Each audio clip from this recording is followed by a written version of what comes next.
Greetings and welcome back to the African American Cultural Center's Paul Robeson Theater, the renowned Paul Robeson Theater here in the city of Buffalo, New York.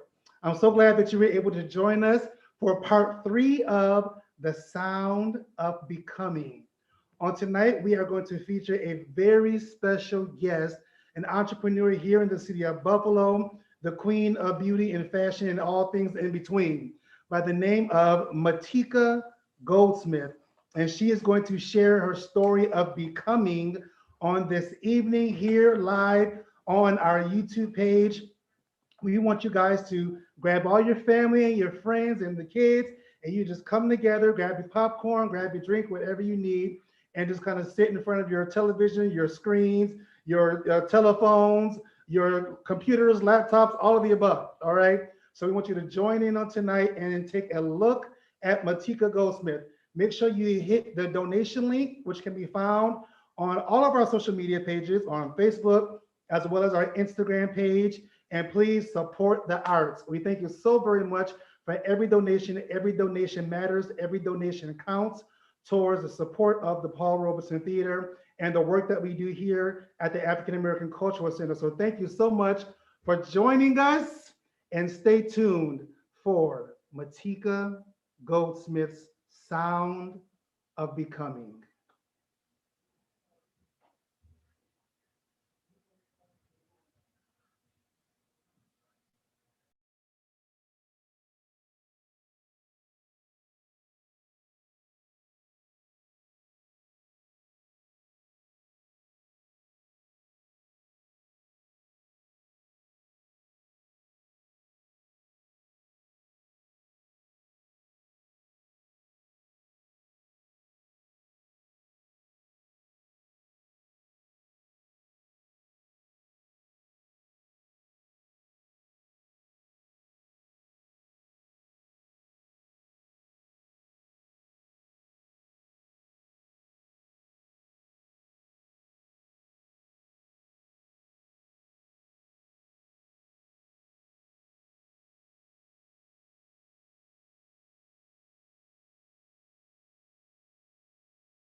And we're good.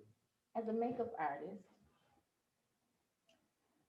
for a long time I did makeup, hair, thinking that it was just kind of like something I was good at, something that God had gifted me to be able to do.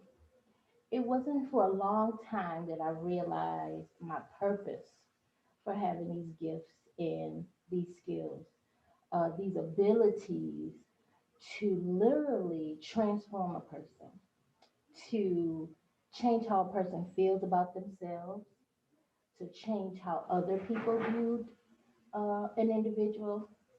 So I realized later in life how powerful these skills and techniques and tricks of the trade that God had given me, how important it was to society. So I began to change my approach. It was more of a ministry, it was more of a giving of myself. I needed to care more. I needed to care about the person that I was servicing because when they left, I wanted them to know that they had an experience, an awesome experience, that I put out of them what they didn't know was there, that I enhanced their natural beauty and natural features, and that I was not applying something to be perceived as a mask. There's a huge misconception that people that like makeup, people that wear makeup, are trying to hide something. And that is not always the case. Makeup is an accessory. It's just like these earrings I have on, this necklace, this good brassiere that holds my girls together. It's a necessity. And you apply it where you need to. You use as much as you want to. And then when you don't feel like it, you don't. But it's there to enhance, to go along with what you already have. Not everybody that's into makeup is trying to hide something. Me, for instance, I am very comfortable with myself. I am very comfortable with my face. I have some blemishes, sometimes more than others. We have this pandemic, so now everybody's dealing with mask acne. I've never had acne before this pandemic. However, I find myself dealing with some blemishes. But guess what? It is what it is. It's still me, and honey, I still look good. This brown skin, this melanin, this African sister is amazing, and she looks good with the makeup or without it. And that's what I need people to understand and know. Makeup is to make you feel good. It's to enhance. It's to add on layers and textures and all that juiciness that we have in us. That's what it's for. For anybody, everybody, male, female, whoever you are, however you apply it, that's what it's for. It doesn't mean that we're trying to hide something or we're not comfortable within our own skin. I love my skin. My husband loves my skin, child. Yes, okay. hmm However, it needs to be said, and it just needs to be said loudly that you can enjoy this without someone making you feel that you're masking or trying to hide something. So, majority of the time, people see me putting makeup on. I'm either doing somebody's makeup, I'm taking my own makeup off today, and we're just gonna see me like I wake up in the morning because I'm okay with that. I'm good with me. I wear this because I love it, because it makes me feel good, because I feel like I can conquer the world. Honey, when I got a good pair of lashes on, I feel amazing. When I got some good lashes on and some lip gloss, you can't tell me nothing. But that don't mean I don't love me. I still love me. I still love this skin. I still love these freckles my mama gave me. I love it all. Sometimes more days, I love it more than other days. Everybody has ups and downs, bad days, high days, low days. It doesn't mean, though, that you're trying to cover something up or you're not happy with yourself. That's not what makeup means. I want to change that misconception about makeup. So we're going to take this off and enjoy the before, or in this case, honey, the after. Taking off these here lashes, and these good lashes. These Jaqueline beauty lashes, okay? Them good, expensive lashes. So, what I use, keep it natural, ladies, with your face. Keep it natural. You don't have to use all that craziness on your skin. Treat it like, they say like a baby's bottom. You got a newborn baby. You put all kind of layers and creams, anything you can to protect that baby's butt from getting chafed and rashy and all kind of stuff like that. Treat your face just like that. Protect it. Don't just throw anything on it. Don't leave your makeup on overnight. That's a huge no-no. Don't do that. So I'm going to use some coconut oil along with a good old makeup wipe. And we will take this off. And if you got some makeup on, go get your makeup wipes so you can take yours off with me. And it's really okay. It's okay to wear it. It's okay to take it off. I just want to show you both sides. Me. So here we go. Got these good eyebrows. And them was good brows today, honey. I had a good brow day today. You had bad brow days. Today was a good brow day. She did them brows today. So I'll take that off.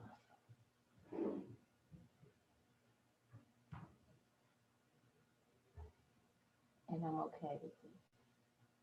I'm doing this because I want you to be okay with it. You don't have to have on makeup to leave out of the house. There was a time where I felt like I couldn't walk outside without eyelashes on. Literally. I said, Jesus ain't gonna catch me without my eyelashes, honey. Because you will mess around and miss the rapture because your eyelashes ain't together. I really believe that.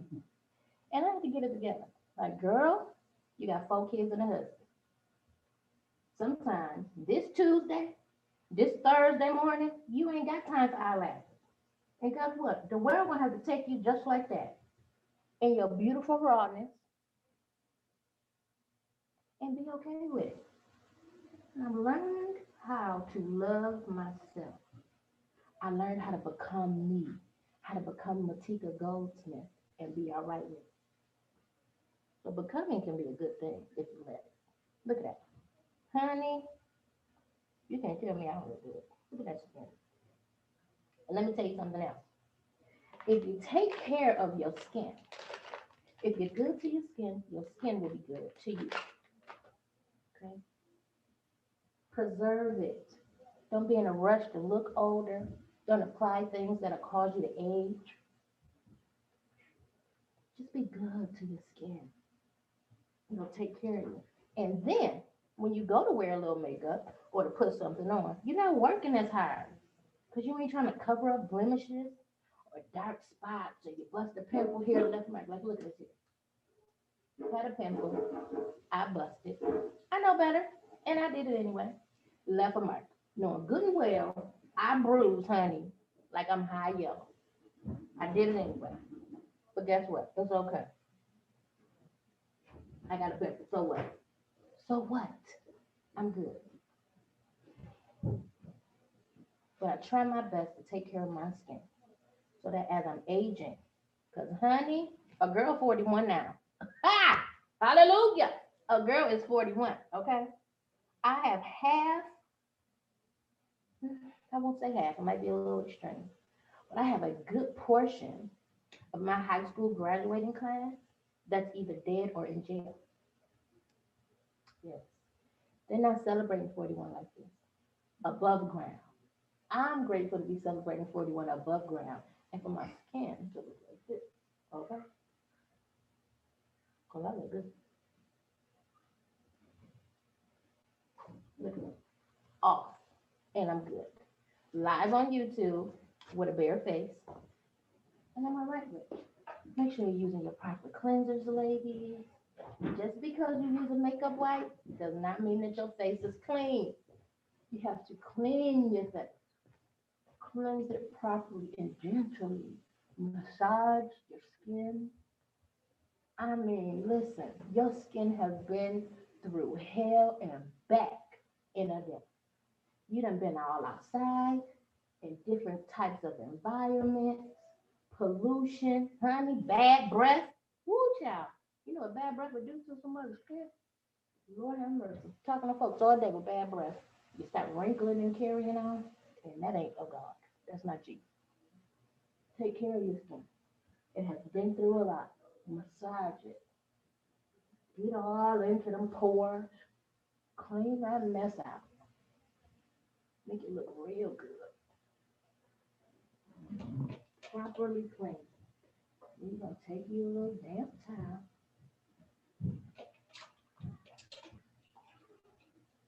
and give it a good wrench. Your grandma used to say, wrench around, wrench it off. Honey, you got to wrench it. Wrench that skin. Get all that stuff off of there. All that busy. Because you've been all over the place all day. You've been yelling at the kids. You done cooked, maybe, cleaned, hopefully. Well, listen.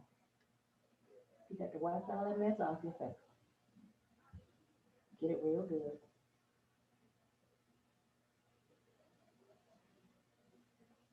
It feels so good.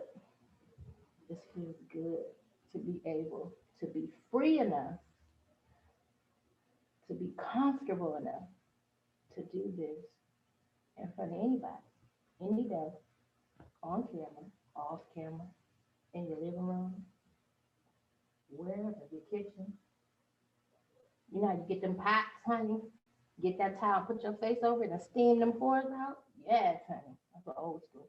Half of y'all don't know nothing about that. I told y'all I was 41 now. Get you a little moisturize. Just a little moisturize, not a lot. Don't want to overly do it. A little bit of moisturize. And massage your skin again.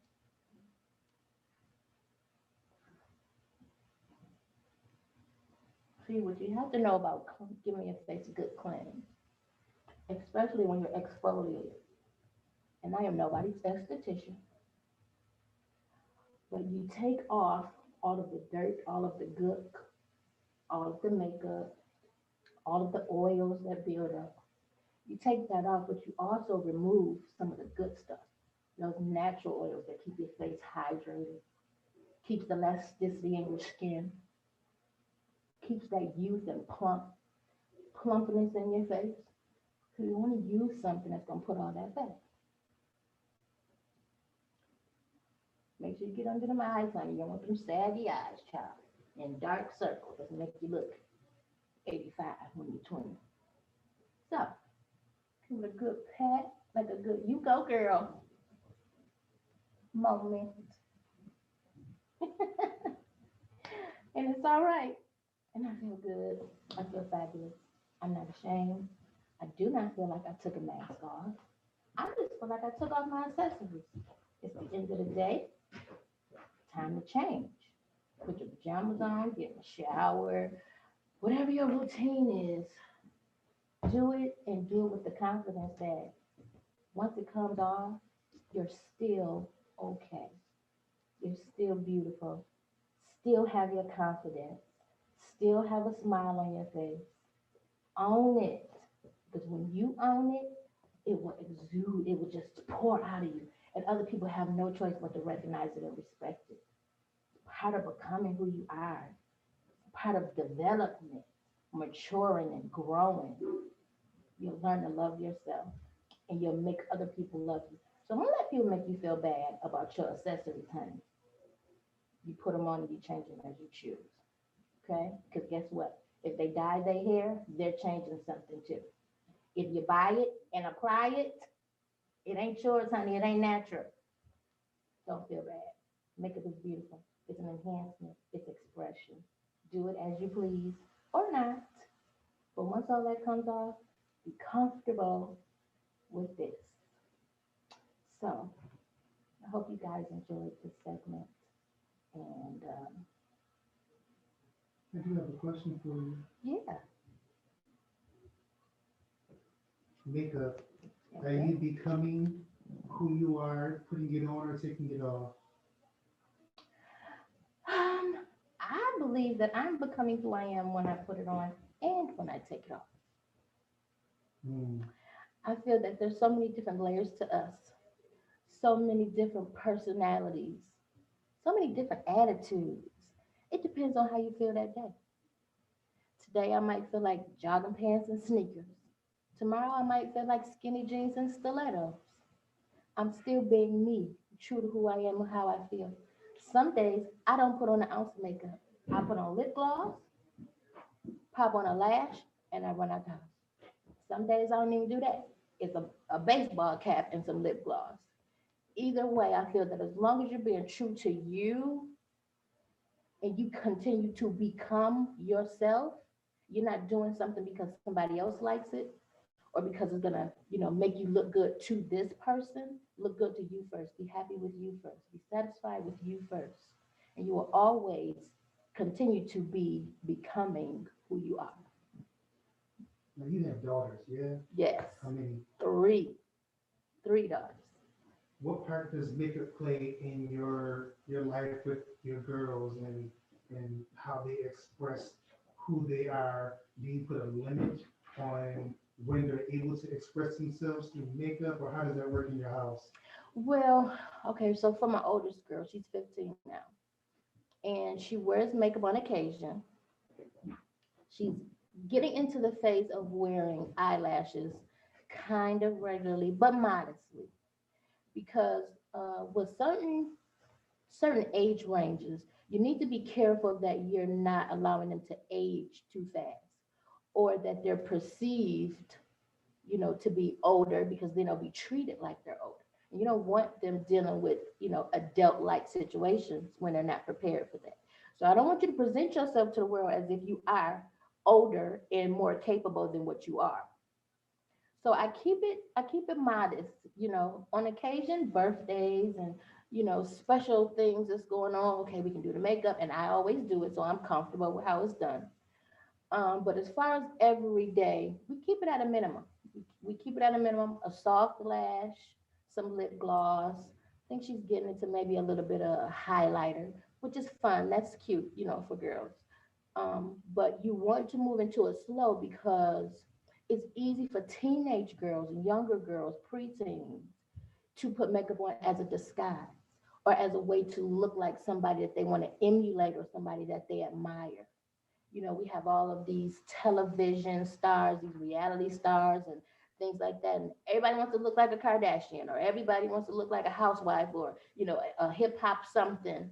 And I don't want that for my girls. I want them to continuously be true to who they are. So if you're putting it on because you feel good with it on, then I don't have a problem. And we'll gradually get, to that space. But if you're putting it on because you think that you have to look like this, that we are not going to do.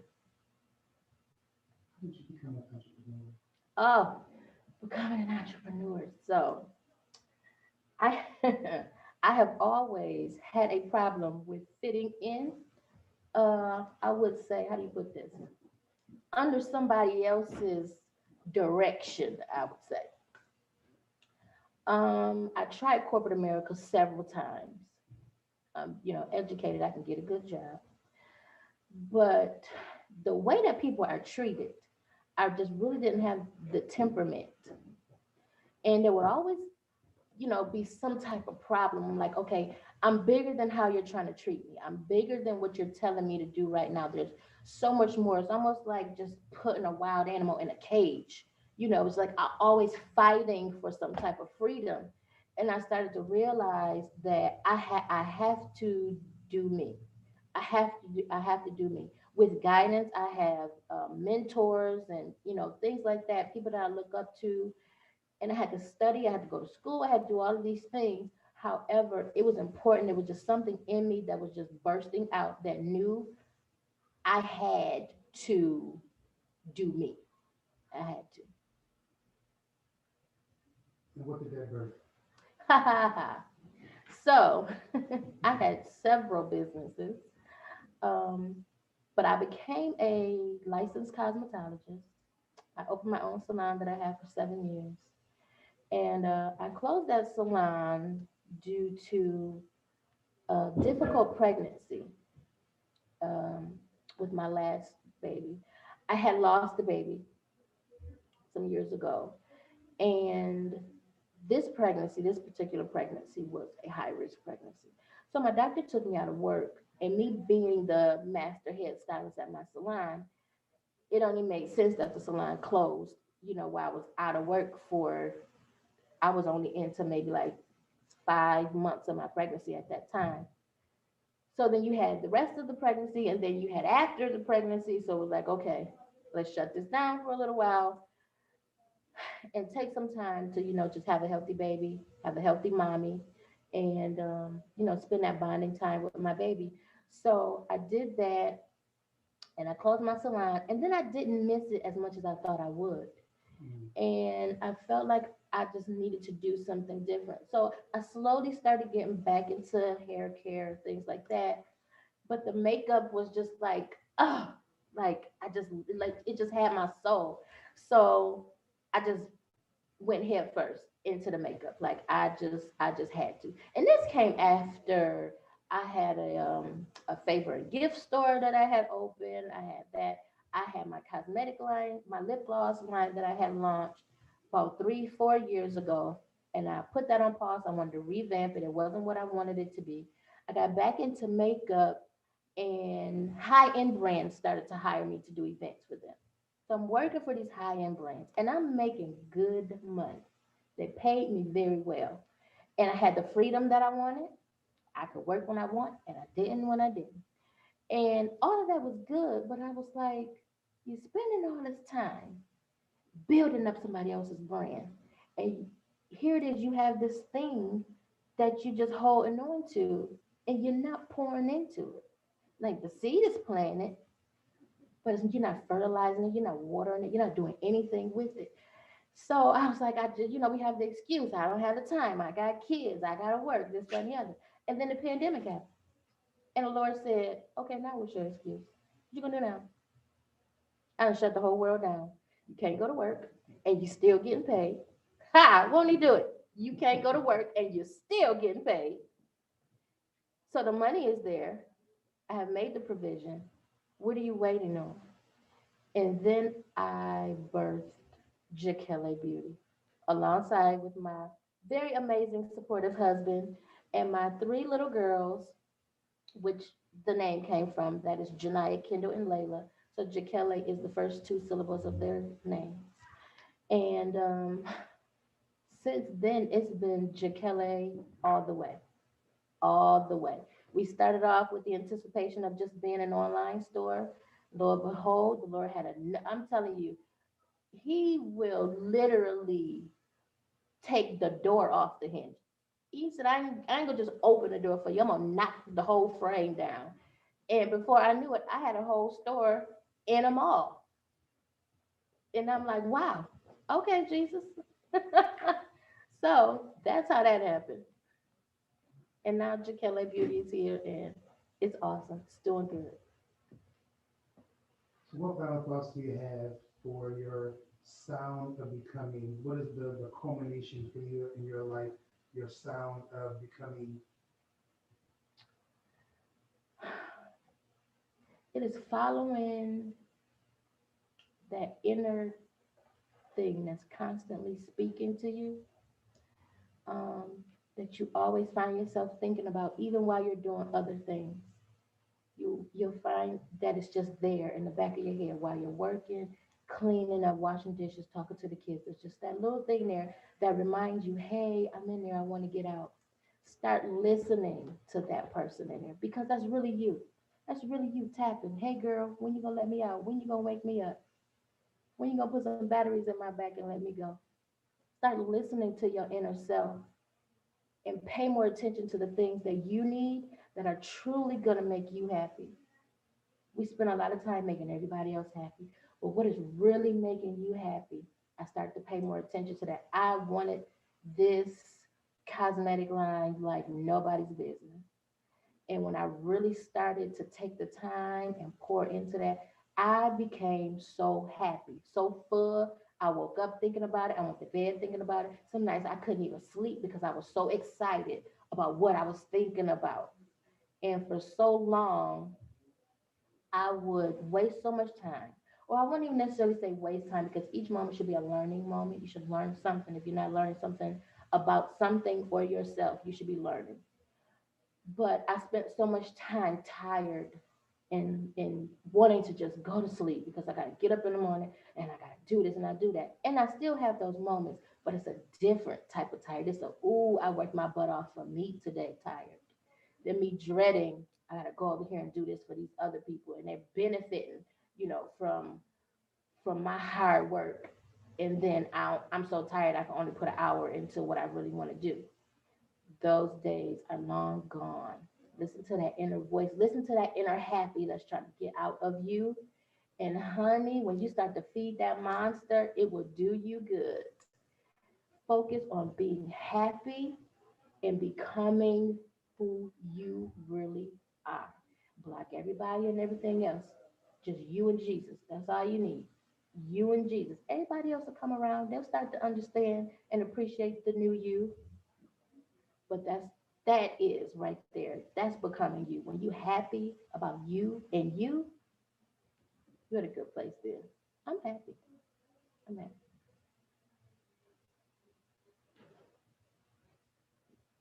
Thank you for being with us on this evening. Thank you for having me. I enjoyed this.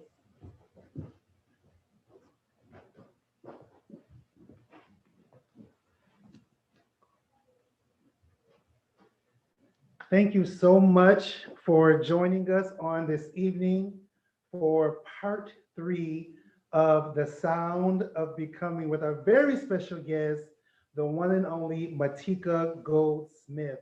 And I'm so excited that she was able to pour out her becoming story with all of you, our viewers and our audience members. Thank you for joining us again. If you missed any part of tonight's performance, any part of Matika's story, we will be doing it all day tomorrow. There will be a replay of tonight's part three story. So stay tuned. share it with a friend or a neighbor or a guest.